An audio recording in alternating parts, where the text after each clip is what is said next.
Welcome to Breaking Ties, Destination Divorce. This is your go-to source for practical advice and support while you go through the divorce process.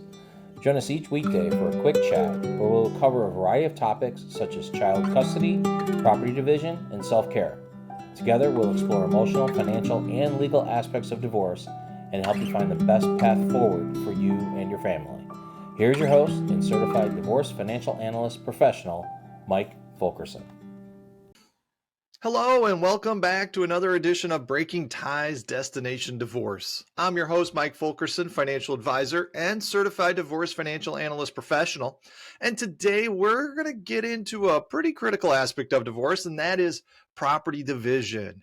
Dividing assets and belongings really is quite stressful. So let's navigate it with some key things to keep in mind. Now, it's interesting because there's a statement of fair doesn't always mean equal. And many people assume that property division means a 50-50 split when you're getting a divorce. However, in most states, it's about an equitable distribution. This means dividing assets and debts fairly, but it may not be right down the middle. You're going to want to understand really your state laws when you're getting into this. And each state has its own laws governing property division. Some states are community property states, meaning all assets acquired during the marriage are considered marital property and subject to division. Other states follow equitable distribution principles, considering factors like the length of marriage. Longer marriages might lean towards a more equal split. The contribution of each spouse is also considered. Did one spouse inherit property? Did the other contribute significantly as a homemaker? There's also the value of the property. Appraisals and valuations might be necessary for certain assets, and the needs of the children, if you have kids. Ensuring their well-being might influence property division. Now, when we get down to it, those are a lot of the big and obvious parts. So what gets divided? And it's not just your house and car. Here are some other things to consider.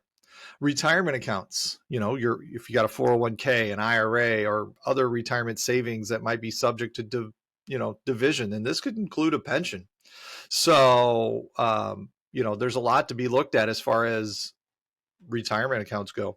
Now you got debts as well, and things like credit cards, mortgages, and other liabilities will also be divided. And then business ownership. If you or your spouse owns a business, its value and ownership could be part of the settlement. We're going to start with gathering documentation, as that's pretty much the key component here. We want to ensure a fair and smooth property division. So we're going to look for things like bank statements that show proof of assets and debts, deeds and titles, ownership documentation for whatever piece of property it is, appraisals for valuable assets like maybe jewelry or artwork. And then you got tax returns, and that provides a comprehensive picture of your financial situation. Ideally, you and your spouse can reach an agreement on property division through negotiation. This can be less expensive and acrimonious than, say, going to court. However, if you can't agree, a judge will make the final decision based on factors mentioned earlier. Now, I'm always a proponent of, seeking some professional guidance when you need it in a certain area, and this is no different. A lawyer specializing in divorce can really help you understand, one, your state laws, and then two, navigating the legalities of property division. And then three, is going to advocate for your best interests. So they're a good resource. Another resource you can consider would be a financial advisor, because they can also help you in valuing assets and developing a financial plan moving forward. In addition to looking at different retirement accounts and letting you know how they're going to work in taxes and stuff as well. But overall, remember, communication is key. Open communication with your spouse, even during this challenging time. It can be incredibly helpful.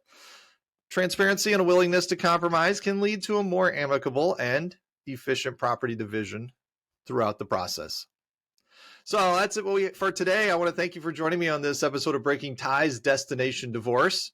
If you got questions, feel free to leave them in the comments or reach out to me. Happy to help with any financial planning questions you might have or anything on today's topic. Divorce is not the end of your story. It is the start of your next great chapter. And with that, have a great day.